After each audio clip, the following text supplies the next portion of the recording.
లడ్డుకడి పెళ్ళి మనం ధూమ్ధాం చేయాలి. లడ్డు గారు మన మధ్యలో గారింటి పూజ. సరేరా లడ్డు. పెళ్ళా పెద్దాం.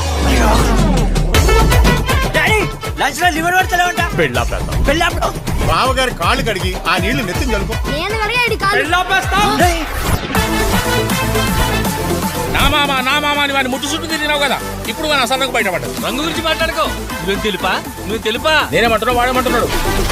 అరే లడ్డు లడ్డు ఎందుకు అట్లా అరుస్తున్నావు? పిచ్చి ముండా కొడక, నువ్వు అక్కడ అరుస్తుంటే ఇక్కడ నన్ను కొడుతున్నారు, కనబడతలేదా? అన్నోన్ నెంబర్ రా. హలో, ఎవరు మాట్లాడుతున్నారు? బాయ్. నేను గర్ల్స్ అయితేనే మాట్లాడతాను.